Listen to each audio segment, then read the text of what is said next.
I need to come up with another joke real quick.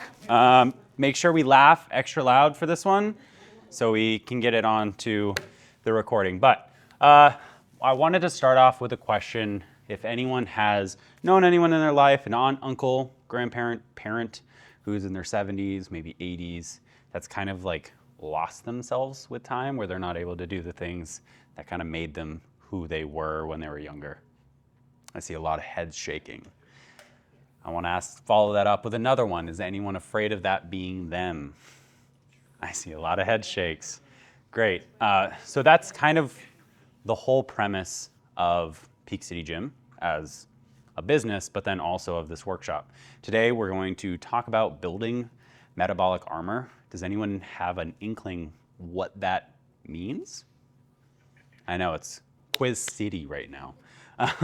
Metabolic armor is basically a way to think about muscle in our body. So muscle is one of the most impactful organs within our system to help protect us against a lot of chronic diseases.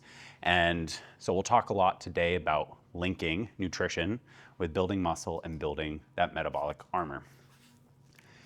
So real quick, what we're going to talk about today, the silver tsunami and what that means, why it's important, why 30 grams matter, the no math plate, critical meal timing, and then our fearless leader over there will talk about supplements real briefly. So the silver tsunami, basically, it's when all the baby boomers are going to be turning 65. So it should be 73 million baby boomers are going to turn 65 by 2030. That's a massive influx of people going into their 60s and 70s that we need to just be more aware of. So family, friends, parents, again, that could be struggling with age. Why that's important is sarcopenia is a natural age-related slow decay of muscle mass. And again, we talked about why muscle is important. It helps protect us against a lot of those chronic diseases. Then anabolic resistance is another thing that's age-related, and it just makes it more challenging to signal our body to build muscle via muscle protein synthesis. So we have to try a little bit harder and be a little bit more intentional with the things we do and the foods that we eat to achieve the same result. I know a lot of you have probably felt that and doing the same thing, maybe even trying harder and seeing far less results. It's very frustrating, I get it. Then last thing, we need to shift the focus and look at food, not necessarily as just calories in, calories out, but also as that signaling to our body to start the muscle building system. So our muscle protein synthesis via our 30 grams of protein. And why is 30 grams important? Does anyone, other than reading this, you're not allowed to read this, it's cheating. So 30 grams is important because that's essentially the threshold that our body needs to elicit muscle protein synthesis, or the signaling within our body to start to build protein or to start to build muscles via protein using our amino acids. That's super sciencey. You don't really need to know that much. As long as you hit that 30 to 40 gram range, you're going to ensure you're getting enough leucine and meeting that threshold to achieve the muscle protein synthesis. Again, all of it is to elicit more muscle building or alleviating our body's natural wasting of muscle. Common pitfalls that I see in strategy sessions, if you have not done a strategy session, probably haven't had this conversation, but I have a lot of them where they're eating 2 eggs for breakfast and they're like, I get so much protein, I'm eating plenty of protein, when in reality, 2 eggs is only 14 grams. And like we said, we need at least 30 grams to achieve that. So you're going to need to eat 4 to 5 eggs in a meal to achieve that result, which I see some faces here. That's a lot of eggs. I don't know if I could eat 4 or 5 eggs to achieve that. So we're going to talk a little bit about the strategies on how you can structure a meal to achieve that more easily without being overwhelmed by eating hundreds of eggs per week. One of the things that when structuring a whole day of nutrition, we want to try and do is bookend our day. Start off with a win and finish off with a win. So if everything else goes to shit and you're not able to have a good eating day, start off really strong, get your 30 to 40 grams of protein in your breakfast, finish the day off really strong. Get your 30 to 40 grams of protein for dinner. Now those are kind of your minimum. For a larger individual like me, I have to eat more than 30 to 40 grams per meal to achieve my protein targets, but those are minimums to kind of elicit, again, that muscle protein synthesis. So what does it look like? And these are really kind of easy ways that we can achieve that 30 to 40 grams. Our first one is 1.5 cups of non-fat Greek yogurt or Icelandic skyr. I believe that's how you pronounce it. That's a lot of Greek yogurt. That is a substantial amount of Greek yogurt. But what we could do is maybe eat 3/4 of a cup or half a cup, and then couple that with eggs on toast or other foods that are gonna help support, again, that overall well-balanced protein diet. Same thing with a chicken breast. We wanna look for an entire hand or 1.5 to 2 palm sizes of protein to achieve that 30 to 40 grams. And last but not least, cottage cheese is having its moment right now. I don't know if anyone spends any amount of time on Instagram, but if you look at any healthy meals, it's gonna be cottage cheese. I saw one for biscuits and gravy that had cottage cheese in it. I don't know. Why? Why are we ruining it? But it just provides us with all of the amino acids that are necessary, leucine, to give us that signaling in our body to build muscle. Then some of the meals that I see commonly that people are like, I'm eating really healthy, I'm eating enough protein, and these are some of the issues or some of the meals that I see that don't quite meet the requirements that we need. 2 whole eggs, we've talked about that with avocado toast. While that is a great meal, we do need to supplement a little bit more with maybe that bowl of Greek yogurt. Then we move into a bagel with 2 tablespoons of almond or peanut butter.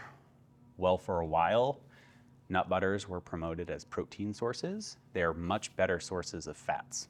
They still have some protein, like if you buy Jif peanut butter spread, it's going to have 7 grams of protein on the front of it. That's not a great source of protein when there's 10 grams of fat in the same serving. So it's just not a good bang for your buck. Nothing wrong with it on the grand scheme of a diet. Coffee with 2 scoops of collagen peptides. While collagen peptides are a protein, they're not a complete protein, so they're not providing us with the leucine necessary to get the response that we want. And then quinoa and black beans. Those are vegan options of a complete protein, so they do give you leucine, it's just not enough, and you're gonna have to eat a copious amount to achieve that result that you're looking for. Is anyone surprised by these? I see these meals quite often from people saying that they eat healthy. Do these seem like healthy meals? Generally speaking, most people would agree with that.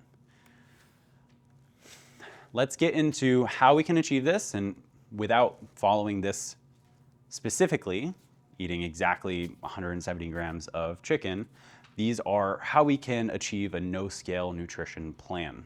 The top one is our anchor. Whenever you're building a meal at home or a plate at home or going to a restaurant, you need to have your anchor, which is going to be our protein that is giving us the main driver of the goal we're trying to achieve.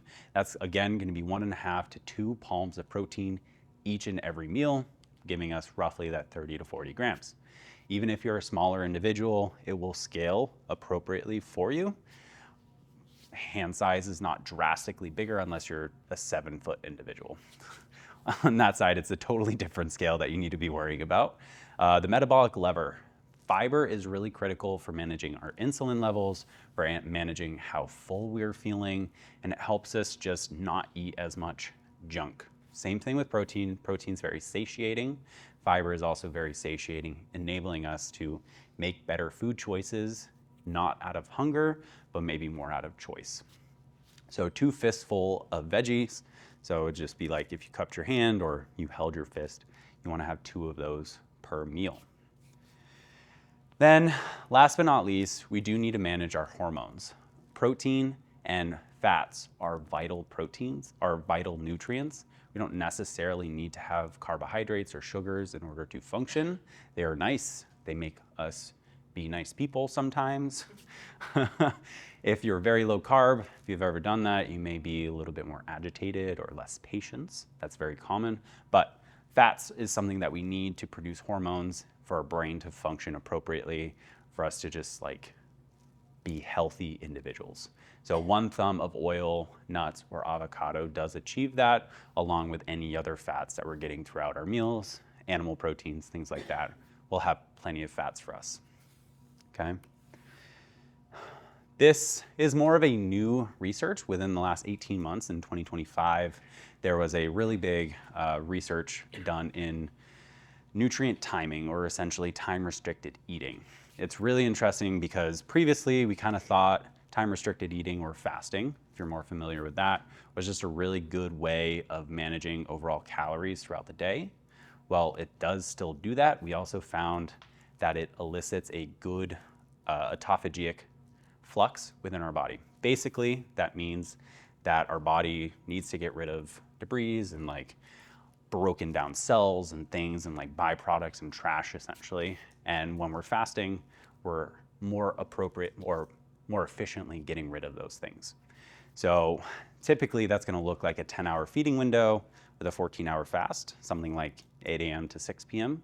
For a lot of people that works, or 10 a.m. to 8 p.m. Something like that, depending on if you want to eat lunch or you want to eat a later dinner, or early breakfast or a later dinner.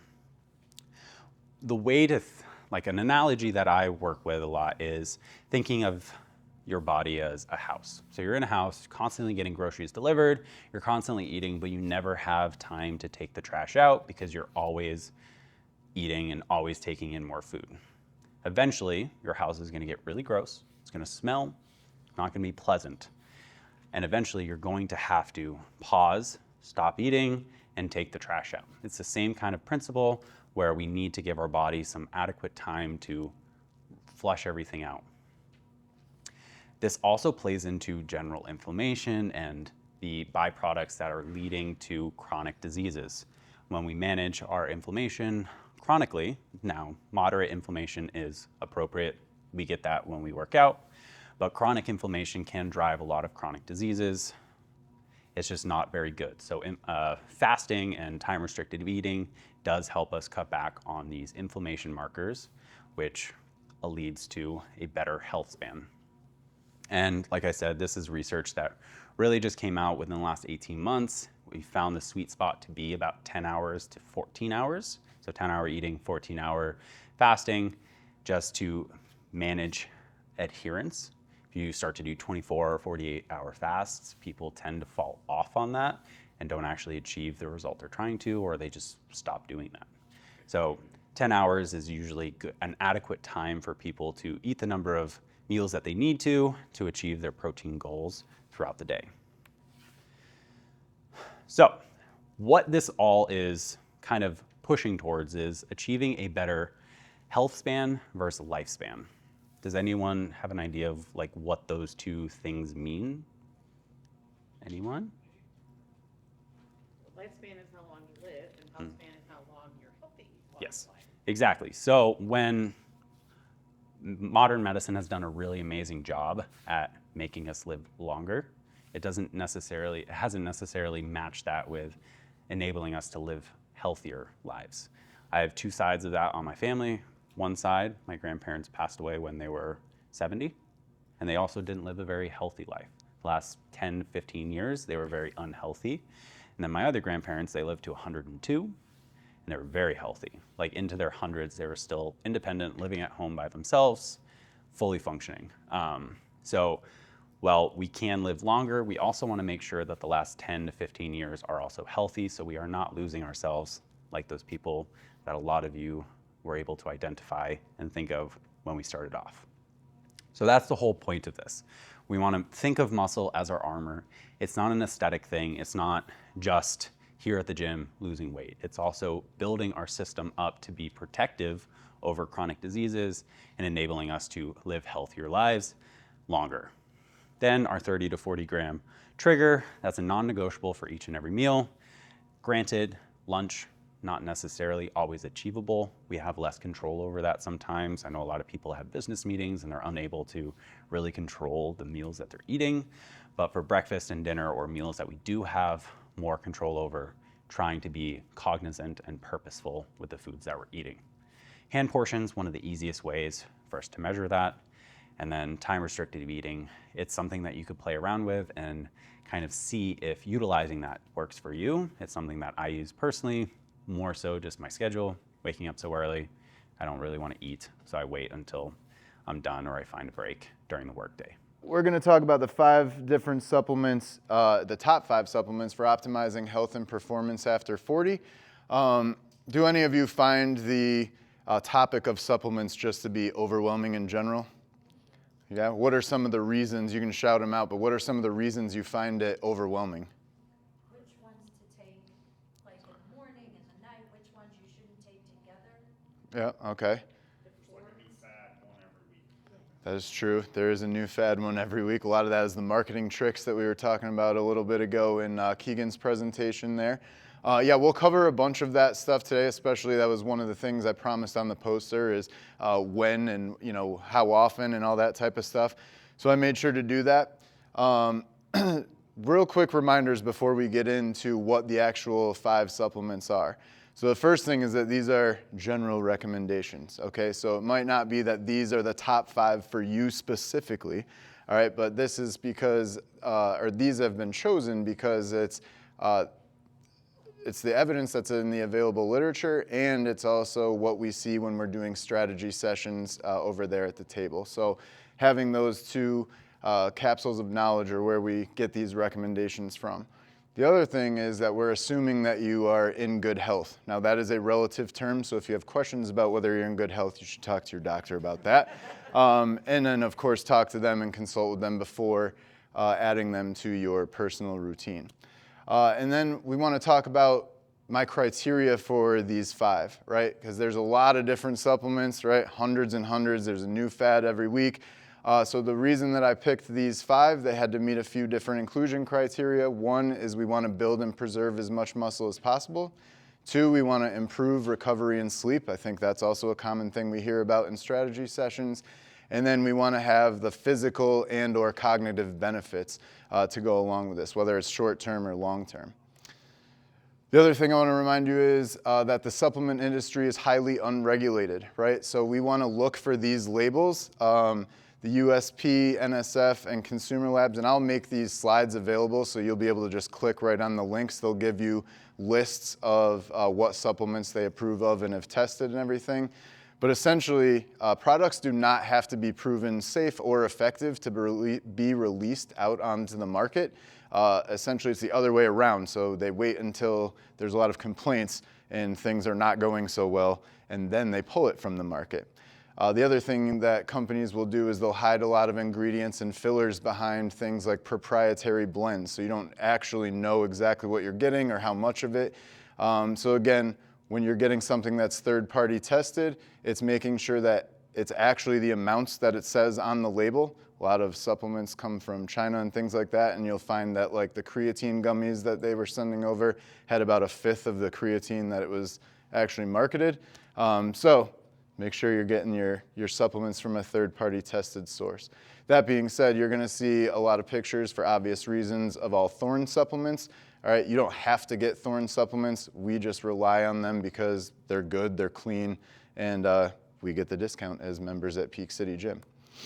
All right, I was gonna ask which one you guys thought the first one would be, but the first one, especially from those inclusion criteria, right? It makes sense. You've heard us talk a lot about it. It's been up on the TVs here, but creatine, right? It's the most researched and safest supplement out on the market. It's actually effective and benefits everybody. So it used to be more of like a bro thing that bodybuilders did, and it was something that everyone said, oh, it just fills your water with muscles and all that type of stuff. But it's actually recommended for everybody because both the body and the brain operate off of creatine. So it hits the physical benefits and the cognitive benefits as well. It's also important for recovery, as we'll get into. And then it is important to know that this is naturally synthesized by the body from 3 amino acids. All right, so we synthesize about 2 grams per day, but we also excrete that same amount through urine and sweat and things like that. So supplementation, especially if you're not getting it from animal protein, is going to be essential. If you get blood work, there's a creatine reading. Does this impact that? So that's actually creatinine, and creatinine is the byproduct of creatine, so I'll get to that in just a few seconds. Yeah, no problem. So with creatine for performance, right, you have 3 energy systems in your body. The one that creatine plays a part in is called the ATP-PCR system. All right, so the CR in the ATP-PCR stands for creatine. And what happens is when the phosphate groups breaks from the creatine, so the P breaks off of the CR, that's when a burst of energy is produced. So when you're doing things like the ski trainer or you're on the bike and it's those first initial hard bursts of energy, something that's going to last probably 10 to 15 seconds or less, that is what you're utilizing. So creatine is very important for those powerful bursts. And as we know, as we age, power and quickness and speed is not always our strong suit. So that's where that's going to come in. As I just mentioned a few seconds ago, a little bit ahead of myself, a lot of things when I was in high school, we had very pro-creatine people and then very anti-creatine people. And the anti-creatine people would just say, oh, it puts water into your muscles. It doesn't actually improve strength or anything like that, or muscle size. It's just water. And partially that is true. So what it does is creatine actually ushers water into the cell. So 95% of your creatine is stored in muscle cells, and when it goes in, so does the water. So you'll hear a lot of times people will complain about feeling a little bit bloated when they start taking creatine. Now usually that's going to be temporary, but you are actually retaining a little bit more water, and that's a good thing because you want your cells to be hydrated. The water being in the cell is what unlocks all of the benefits and potential. All right, so cells are actually more metabolically active. What that means, when even you just sitting there right now, your cells are not just sitting, right? They're vibrating a little bit less now than when you're working out. But when you have your creatine stores filled, your cells are going to be vibrating at a higher frequency, and it's just a more metabolically active body that you have. As I just said, the stores must be full to unlock the benefit. And the good thing is that storage is cumulative. So when we get to dosage and everything, I'll talk about what that actually means. For cognition, Brendan doesn't know I put this picture up here, but I didn't really have that many. And, when you're flipping through pictures, why not? This was his COVID mullet right before his wedding. But so your brain cells rely on creatine for energy, right? We just talked about how it makes you more metabolically active, or the cells anyway. Same thing happens up in the brain. The bad thing is that the brain makes its own creatine, and it's very hard for supplementation to actually cross the blood-brain barrier. So you need more creatine, and again, we'll get to that in a second with dosage, to actually affect the brain. But when it is in the brain and when the brain produces its own, it fights inflammation and oxidative stress.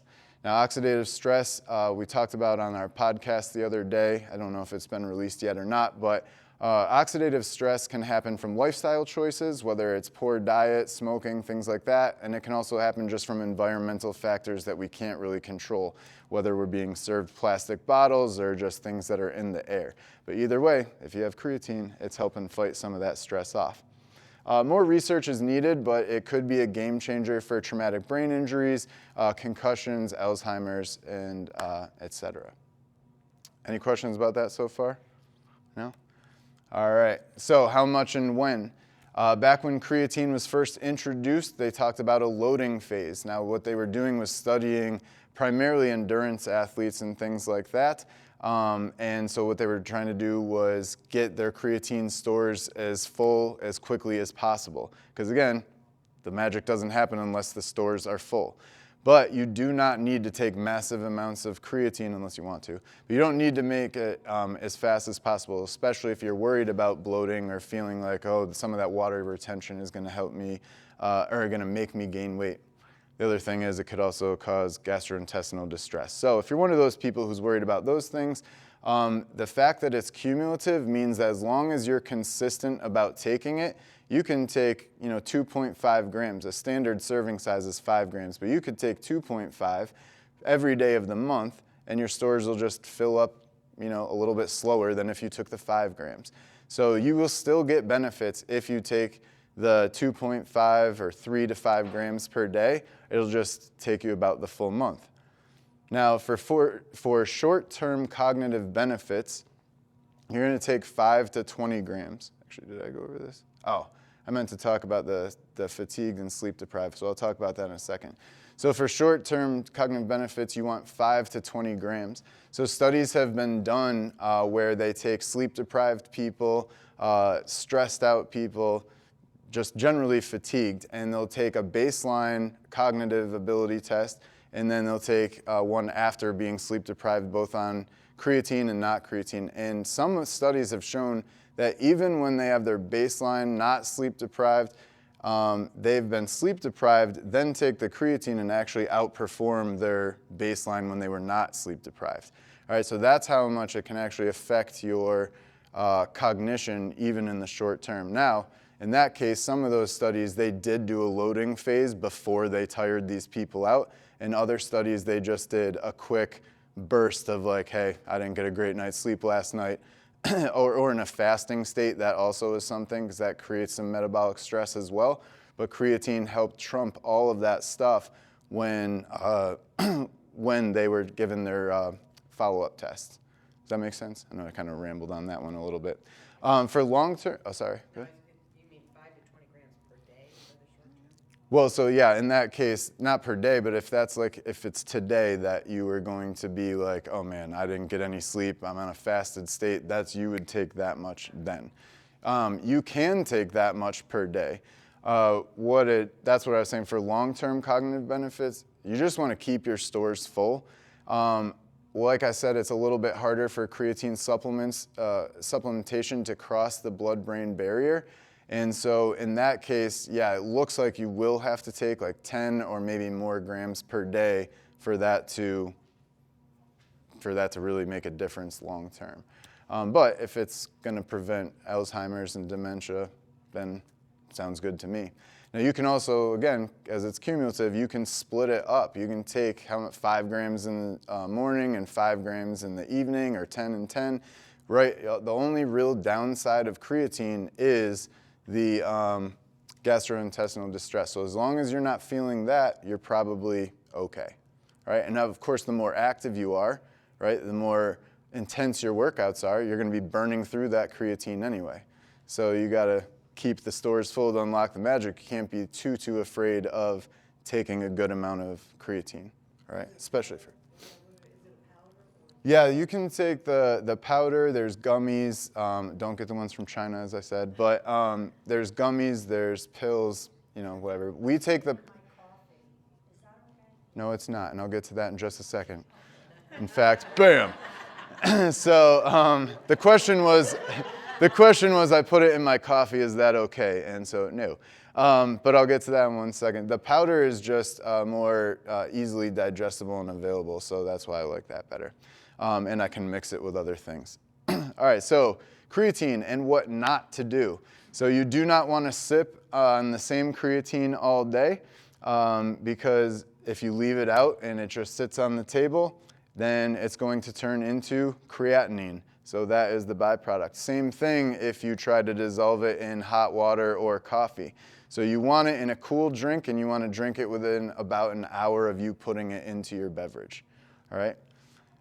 Do not freak out over elevated creatinine levels, right? Again, this is assuming that you're generally healthy. So talk to your doctor, but you should also let your doctor know, hey, I supplement with X amount of creatine, and then they'll know there should be an increased creatinine output. Now, creatinine is not great to have if you are not supplementing and your kidneys are acting up, then you'll get a lot more creatinine. Sorry, creatinine is good to have, but not elevated levels. And then do not fall for marketing tricks, right? Creatine is something that supplement companies can't really make a lot of money off of because it's been so well researched and everything. So they'll try and put it with a bunch of other stuff and fancy terms around it. All you need is creatine monohydrate, and that's it. All right, and then just don't put it in your coffee, because now you're just drinking waste. All right, any questions about creatine? We can always ask at the end too, but.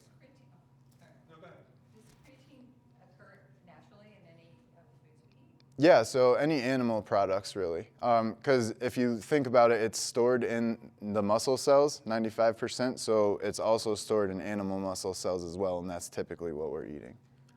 Right? What level is it that gives you, It's going to depend on, yeah, personal, yeah, Sorry. what you can tolerate. Aren't you supposed to drink a lot of water when you're taking creatine? Why is that? For the kidneys? Yeah. Yeah, I mean, that kind of, yes, you should be drinking the 50% of your body weight in ounces anyway, but it's not like, oh man, I have to drink so much more, because the supplemental creatine does not wreak havoc on their kidneys like they originally used to say. So that's what I was saying, like you should have some elevated creatinine levels if you're going to supplement with creatine, but it's not causing damage. The creatine itself is not causing damage. If something happens, or you have weaker kidneys or kidney disease or something, then talk to your doctor before supplementing, and maybe then your water intake will be different. But as long as you're generally healthy and you're getting your water anyway, you should be okay. All right, we can come back to creatine in a second. Our second one, magnesium. Who would have thought? All right, so between 48 and 60% of Americans do not get the recommended amount of magnesium. All right, so men, it says 400 to 420 milligrams per day, women 310 to 320 milligrams per day. And we'll get to if I think that that's right or not in a second. But magnesium is involved in over 300 biochemical processes in the body, right? So very important for nerve and muscle function, immune system and blood glucose regulation, bone strength, and protein synthesis, right? So very, very important for a lot of different things, and probably more than half of us are not getting enough of it. So why are we so low? Well, 85% of magnesium content is likely removed during refining or processing of food. We know that Americans especially have a high processed diet, and so a lot of magnesium has been siphoned right out of there. The other thing that affects it is alcohol consumption and caffeine consumption. So based on that, what do you think about the recommendation? If you know the alcohol consumption and caffeine consumption, someone like me, right, Brendan, we drink caffeine all day long throughout the day. Do you think we would possibly need more magnesium than what is recommended? Probably, right? So that's where some of those recommendations, especially if it's important for protein synthesis, if I'm drinking caffeine or I go home, I have a couple beers or something like that, and then it's kind of siphoning away some of the magnesium that I would have otherwise used for protein synthesis and things like that, that might be part of the problem on why we're not hitting certain things, right? The other thing is antibiotics and medications also have a effect on our magnesium levels, okay? I won't go through all of the different things that they're associated with, but you can see them up there. What's a good source? Good source of magnesium? Well, you'd eat like leafy greens and things like that, but again, most of it, like, we're not gonna get regardless. And with over half of us being deficient, I mean, that's just kind of what the deal is here. So finding your type. You've probably seen there's a bunch of different magnesium types. These aren't even all of them. This is just the most common. And so I put this chart up here just to show you like what they're for, right? So magnesium actually binds to other substances, salts or chelates, and that is what gives them the magnesium biglycinate. That's what we typically take or push here just because it helps with sleep and some other things. But what it binds to determines its absorption rate, its bioavailability, and the specific health benefits. So absorption rate, some things absorb very quickly, like the biglycinate that we talk about. Other things, and I can't remember the ones off the top of my head. Actually, I do know. I think the oxide, that typically is a little bit slower absorption rate.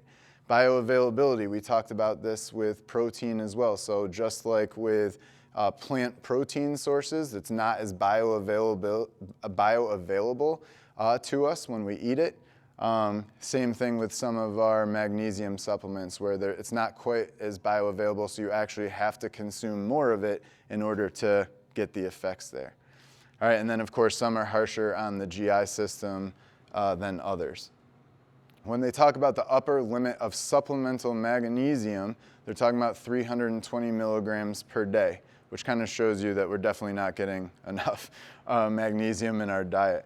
But do you require more? Because are you drinking caffeine? Are you working out hard? Are you doing things that are depleting yourself of magnesium?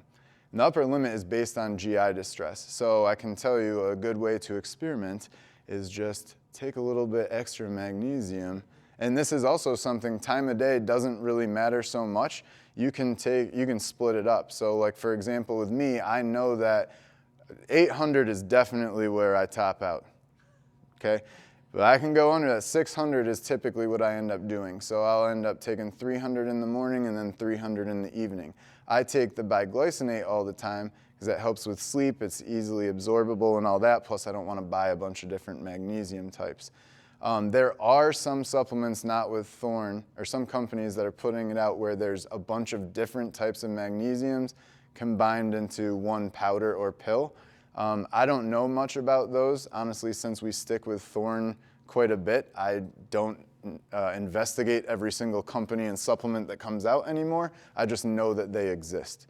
But for me, I choose the glycinate, and this chart here will tell you some of the other things that it does, whether it's good at it, not good at it, and it'll help you choose.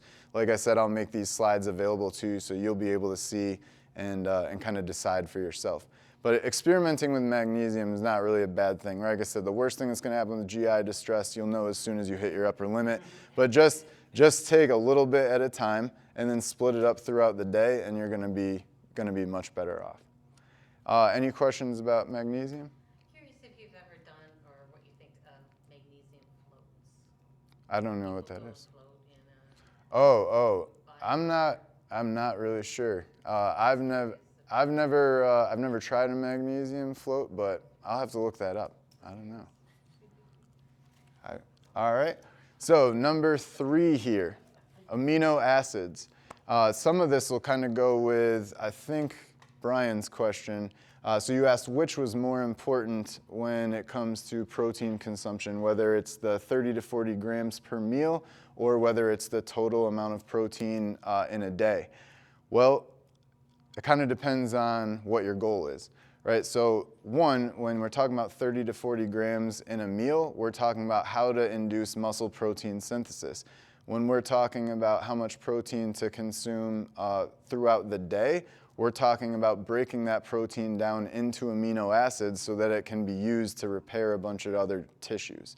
All right, so basically the whole reason we want to eat protein is for the amino acids, right? What we do with the amino acids is dependent on how much we're consuming and what the body feels it needs to repair. So real quick about amino acids, there's 20 standard amino acids, all right? They're building blocks of protein. There's 9 essential amino acids. So essential just means that the body cannot make it itself, and we have to get them through the diet. And then of those 9, there are 3 that are branched chain amino acids, or BCAAs. You might have seen that or heard that thrown around sometimes. Those are leucine, isoleucine, and valine. So leucine you should recognize from Keegan's presentation. That is the amino acid that is most correlated to muscle protein synthesis.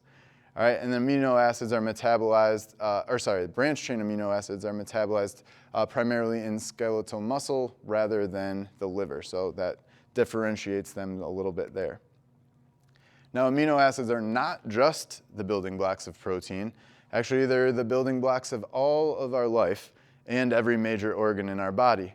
So this is especially important as estrogen and testosterone drop. We've talked about this especially in the menopause program, but those hormones have protective mechanisms over all of the organs in our body. As we see those hormone levels drop, that protection is diminished, right? And it diminishes a little bit more every single year.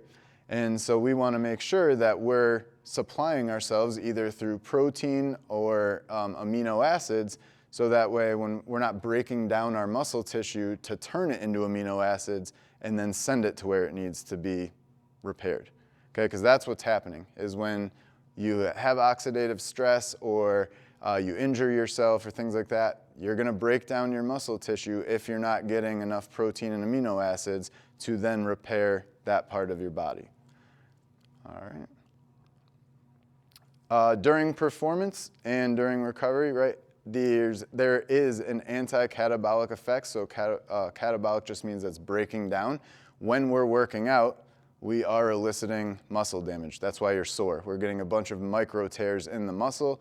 When it repairs itself, it gets bigger, it gets stronger, hopefully, and that's what's happening. Now, when you're supplementing with amino acids or you're getting enough protein in, then you're gonna not elicit as much muscle damage because the amino acids are already there to repair everything. So muscle breaks down less, especially during fasted or intense long duration exercise. All right, then you're also gonna have enhanced recovery because like I just said, you're gonna have the amino acids available to make that tissue recover faster.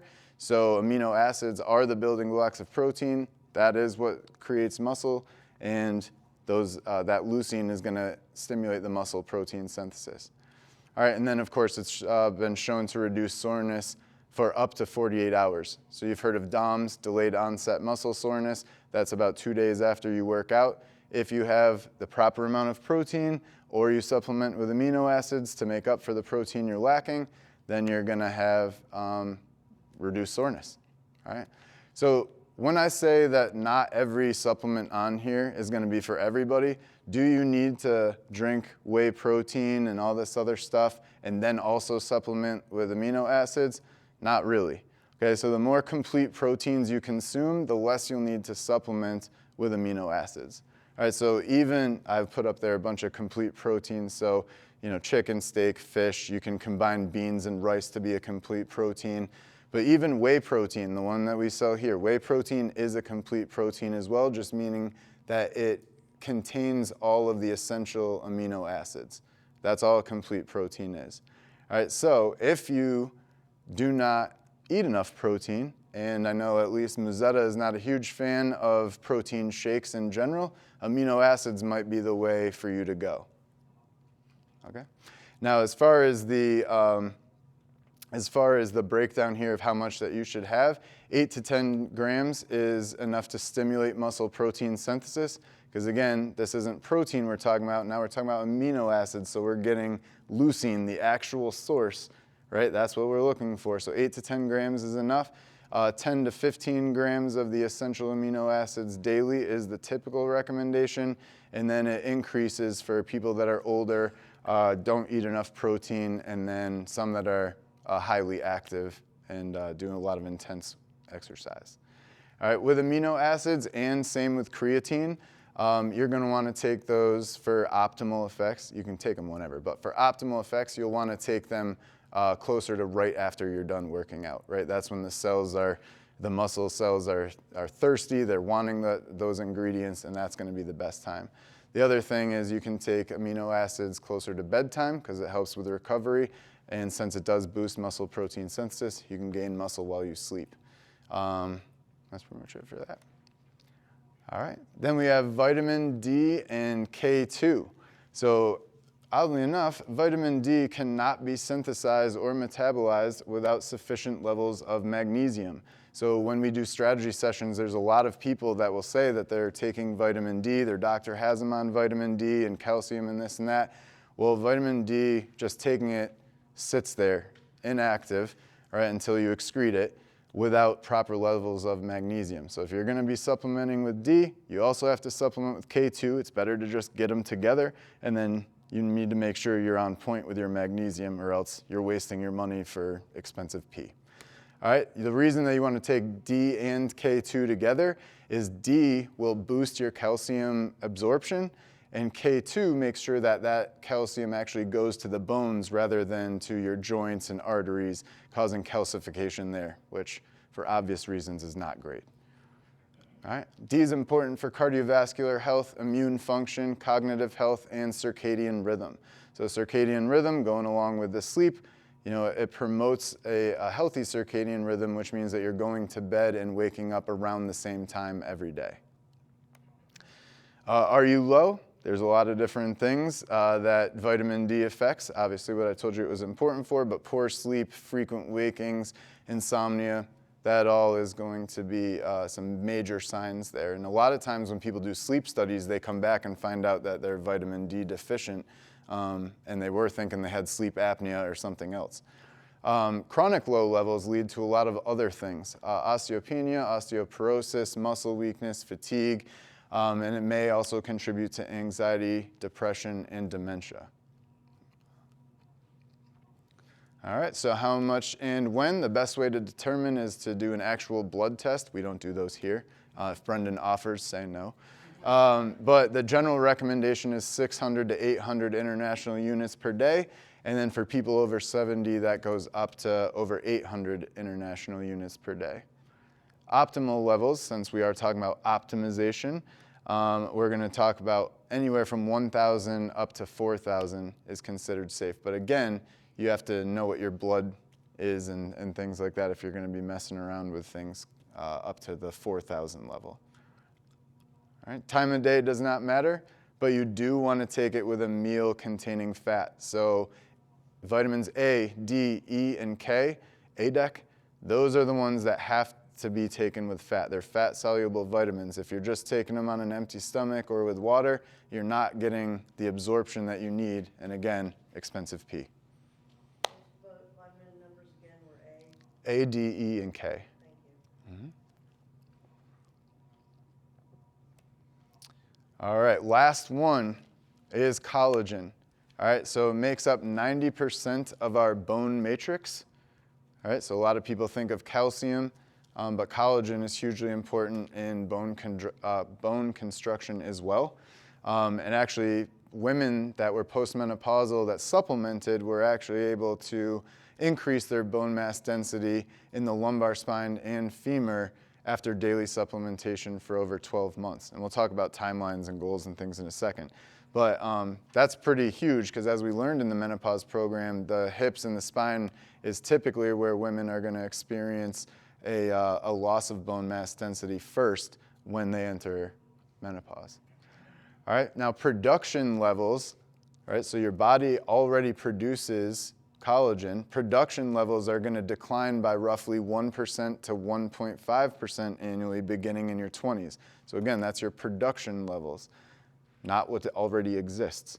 What already exists is you're going to lose by 40 about 24% of your body's collagen.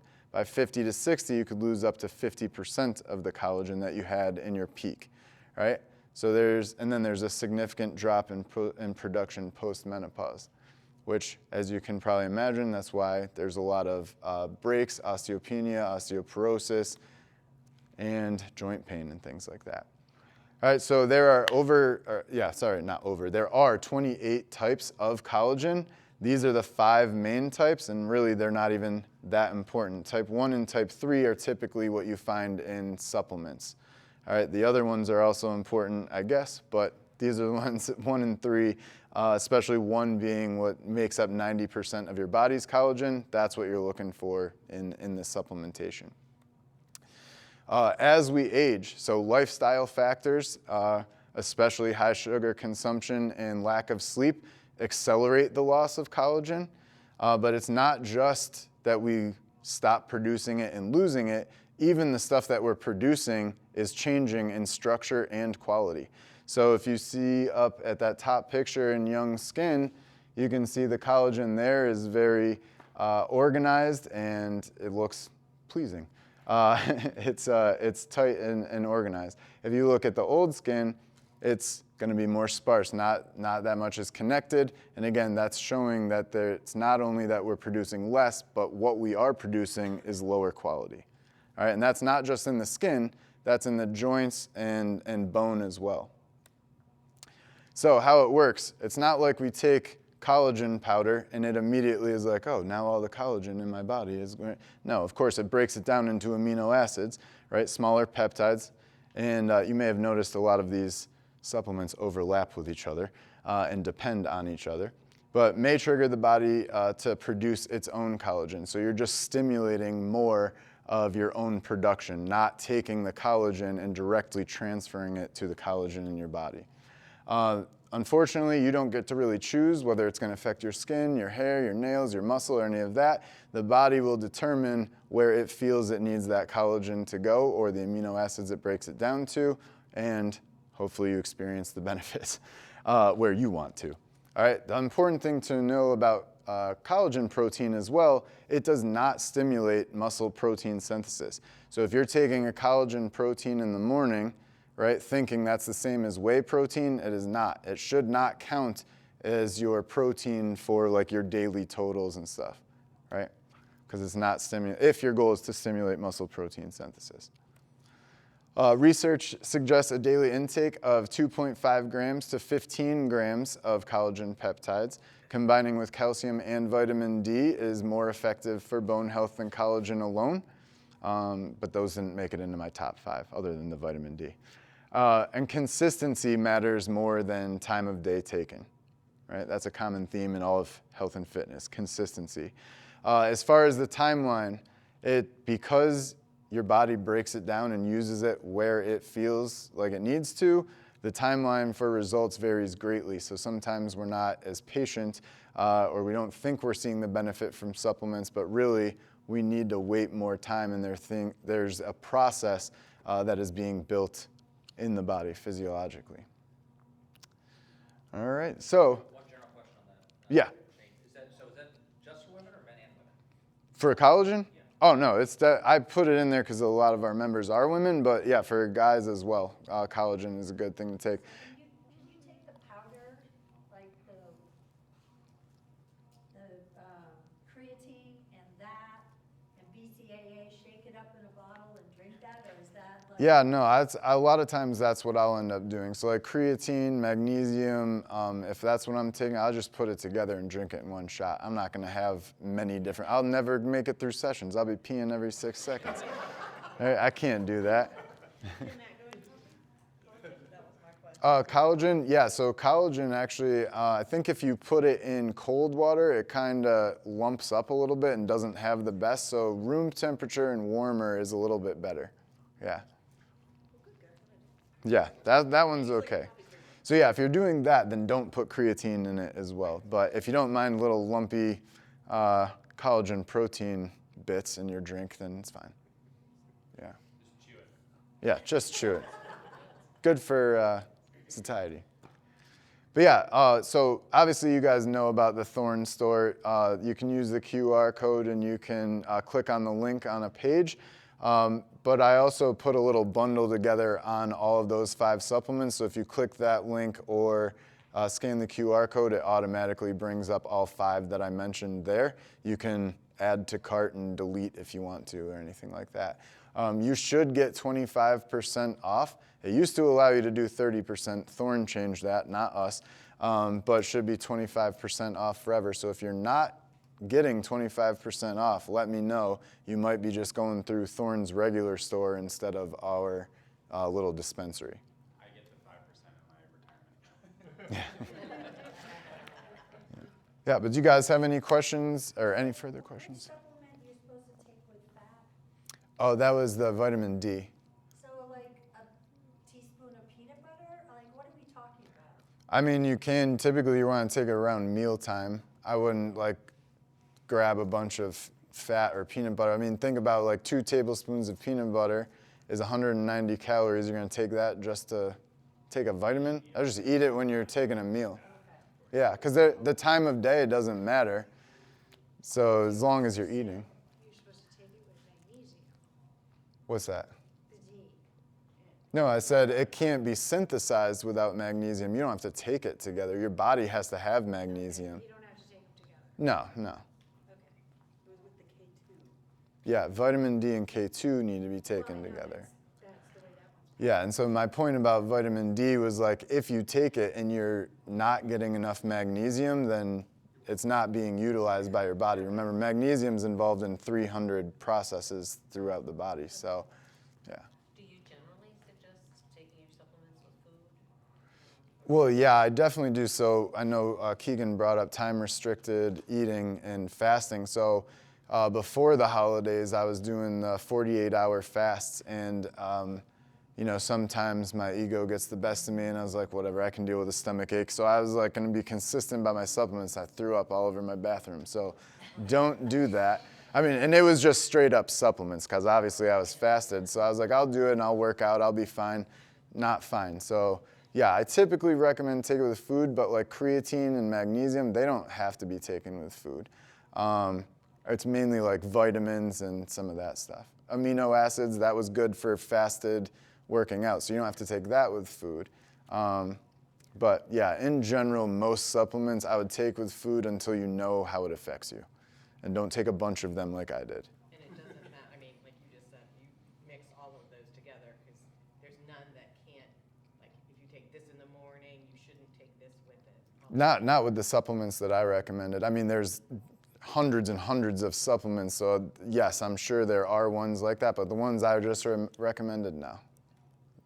Shane, so if you don't take supplements today and you want to start, is it better to, rather than start taking everything at once, kind of slowly introduce them, so if you do have side effects, you know which one is Oh yeah, causing it? for sure that's what I would do. Yeah, I mean, everything has to be consistent and basically forever, right? That's what we're doing is at over 40, is like, all right, as long as I'm consistent and knowing that this is for the long term, there's not a huge rush. Like you don't need to go buy a bundle and just take everything tomorrow.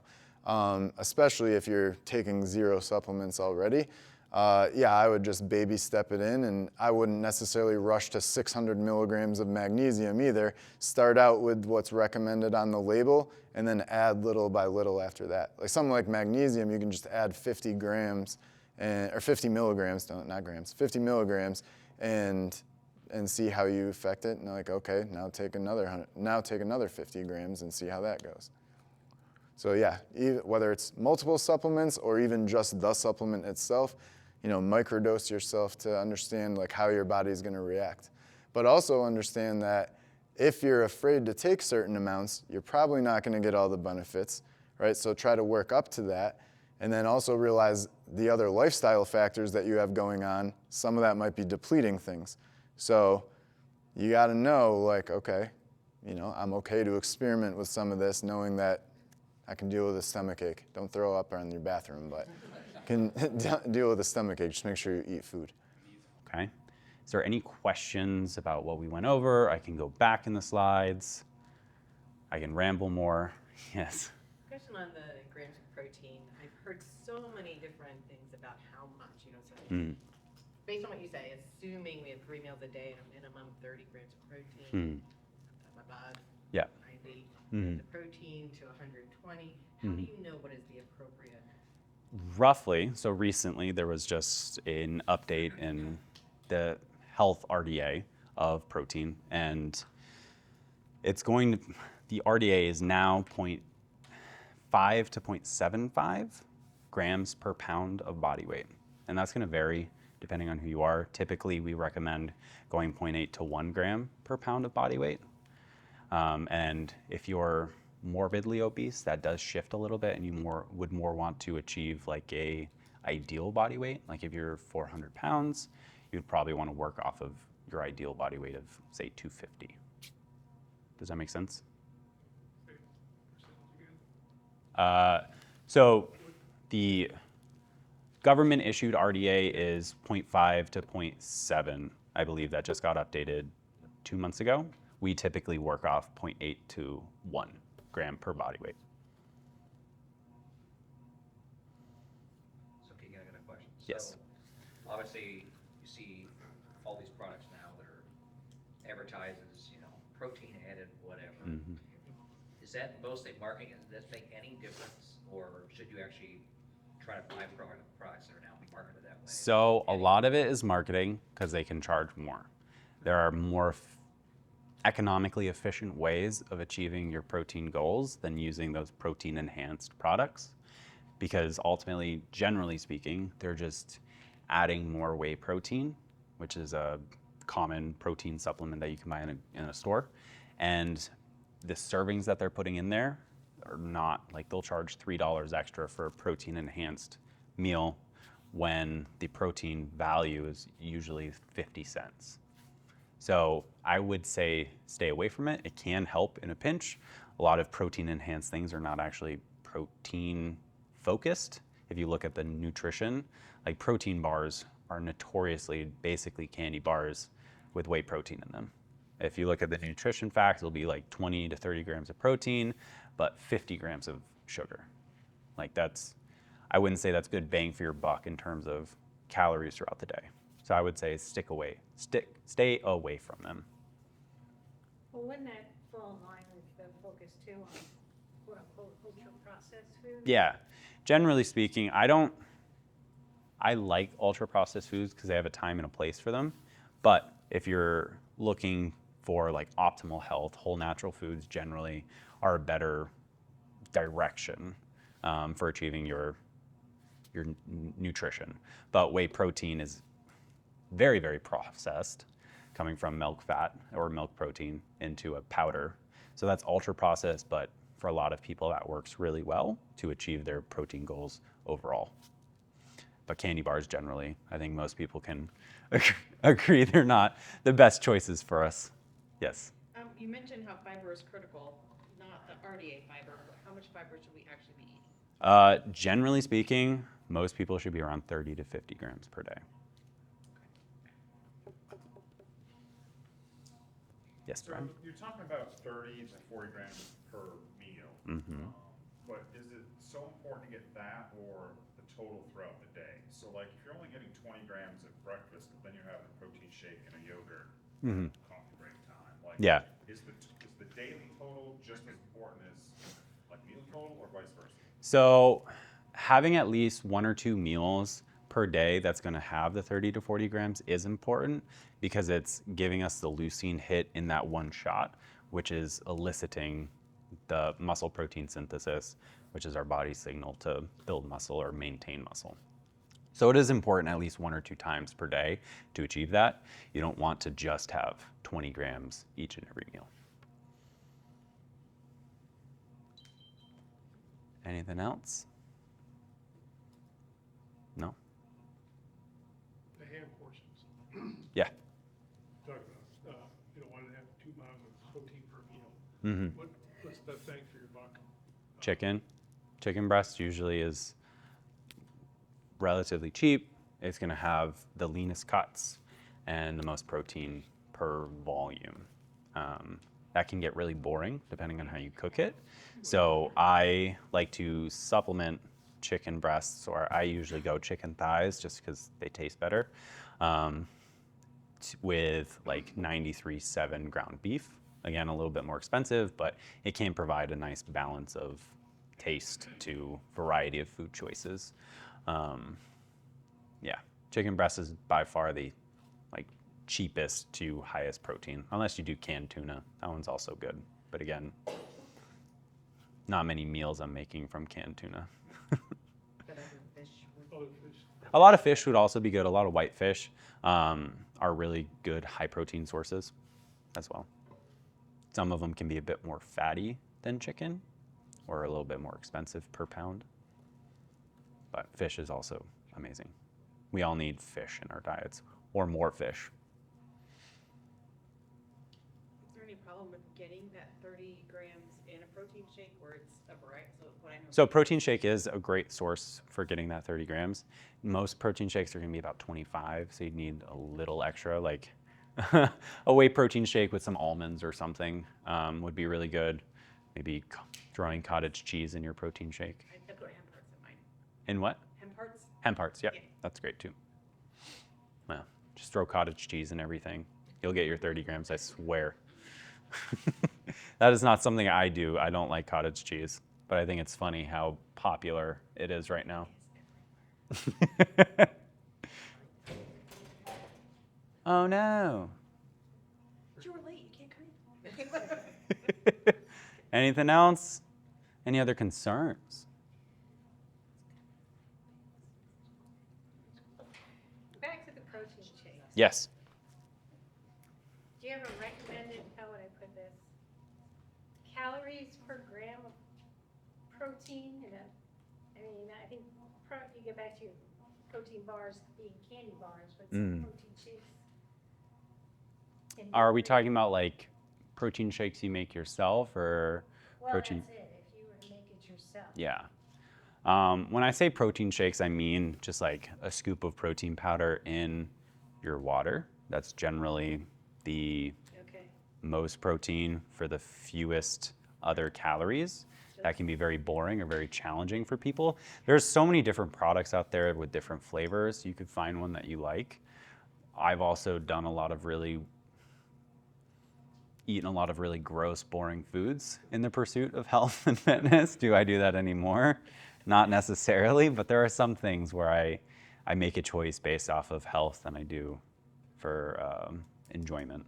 Like I still love my ice cream at night, but ice cream is my thing, but I got a Ninja Creamy recently. Highly recommend. Put cottage cheese in there, it works. That if you take the grams of protein in something and multiply it by 10, and if it's more than the calories, then that's a good protein dense source. But if it's lower, then you might want to consider. Yeah, that's and great. Of course, all the other sugars and whatnot. Could you say it again? If you multiply by 10, Yeah. the number of grams of protein that's listed in something, Okay, and if that, so say it's 30 there's- grams of right, protein, so 300 calories. that's 300, and it's and the calories in it are 250. That's Then good. it's a very protein dense I like that, thank you. item. I don't, yeah. Yeah, I would agree with that. Seems That reasonable. was great. Yeah. Yeah, like that. Anything else? Any other concerns about hitting these? Any other questions about making meals that achieve the 30 to 40 grams? What kind of nuts do you recommend? Not peanuts. Peanuts are okay. They're usually going to be more high fat. I think almonds would generally be the best. Walnuts are also really good. Walnuts have polyphenols, which have a lot of other health benefits associated with them, specifically being red polyphenols, which just help promote mitochondrial turnover. So getting rid of old mitochondria, or the powerhouse of the cell. That's what we all called it in school. So walnuts would be great for that. Almonds, kind of any nuts would be all right. Edamame, pistachios. You can't just only have one. No. You can't only just have one praline Cheeto either.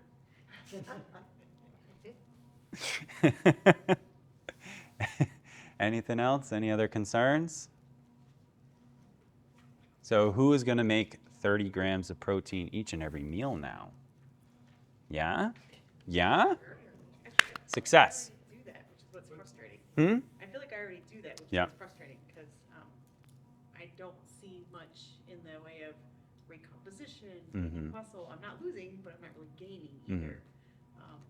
So I'm either missing something or I'm lying to myself. But I put it in It an is, app, and the yeah. app adds it up for me. Yeah. So. What would you say is your main source of protein? Well, I do a whey protein shake in the morning with spinach and usually a fruit, and then hemp hearts and the Yeah. Yeah. chia seeds and flax almost every morning. Go through a lot of chicken. Very rarely eat beef. We try to do 1 or 2 meals that are no animal protein. So we'll do chickpeas or lentils. Yeah. Just to mix it up, as well as sometimes, like I said, chicken gets boring. So we cook almost every meal at home. Rarely eat out. One thing you could try, I don't know if you do this, walking. If you're really trying to go for that recomposition, walking is the secret sauce to really going crazy with it. When I worked in LA, not to get too carried away, my job was transformation for celebrities, like people going into movies, or like we did the host of ET at the time, like people trying to get in front of a camera in some way, shape, or form. And it's as quick as possible. Like 6 weeks was our smallest package, and the goal was to see the largest transformation. And the main thing we did was controlled diet. Sounds like you've got that under control. Working out 2 to 3 times per week. Again, seems like you've got that under control. And then walking. And we'd start off at 10,000 steps. If we kind of hit a barrier where 10,000 steps was no longer working and we weren't seeing any more progress, we'd bump it up. And gradually, sometimes we had people doing 20,000 steps, depending on what their ability for eating less food was, or for their ability of doing other activities throughout the day. We never had them do really strict cardio or have them run or anything like that. It was just step counts, and it wasn't at a set pace or a set intensity, just hit your step goal.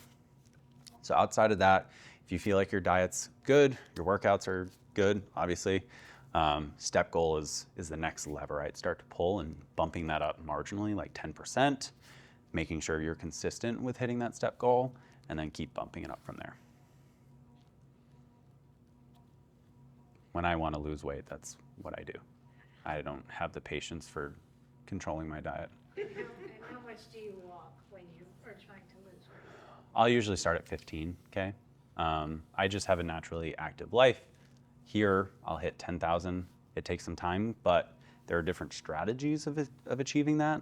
I know. We walk 3 miles every morning. Mm-hmm. And I kind of feel like Leah does. So, anyway. So maybe 4 miles, or doing another mile later in the day. That is kind of unfortunately what it is. Like we're manipulating different levers within our life. So generally speaking, we could eat less or move more, but that's within limitations. We have to eat a bare minimum. We also have to enjoy our life. And what are we trying to achieve? We're trying to achieve a better life. And if the pursuit of looking a certain way is detracting from our life, like I was a bodybuilder at one point, that was definitely detracting from my life, I stopped doing that. I've changed my goals, and I've eaten more ice cream and enjoyed my ice cream. What's your guideline on water intake? Water intake, generally, we want to drink more, mostly because that helps moderate how we're feeling, our recovery, helps us eat less. That's typically going to be based off of your body weight. What was the? It's half of your body weight in ounces. Yes, half your body weight in ounces. That doesn't always equal hydration. Yeah. Sometimes we do need to also utilize electrolytes or salt and potassium and magnesium outside of that, depending on what our diets look like. Well, that actually is a question I have. I know in the 10-week challenge or whatever that's going on now, one of the goals was getting, I guess, electrolytes in water. Mm-hmm. And so I was curious about that as opposed to just drinking water. Mm-hmm. So there's a fine balance of being hydrated and overhydrated. Electrolytes are vital for our body to function. They're used within our neural pathways, specifically salt is used within our neural pathways to send signals throughout our whole body to make sure we function. So having adequate salt ratios to water ratios is very important. If we're too overhydrated, generally we're going to look at our urine. If we're too clear, then we're too hydrated. If we're too yellow, we're underhydrated. We need to find that good balance. Having electrolytes, there's not really a set way that we know that we need more electrolytes. I'm sure Shane can talk a little bit more about that in his supplement portion. But generally speaking, 50% of our body weight in ounces is a good way to start. And if electrolytes isn't something that you enjoy, salting your food more is a good way to do that. Eating some more leafy green vegetables is going to give us the potassium and the magnesium that we need. So there are other dietary things. Electrolytes is just a really simple, easy approach to achieve proper hydration. We good here? We have more time if y'all think of any other questions after this, but I'm going to bring Shane up here and we'll talk to you guys about supplements.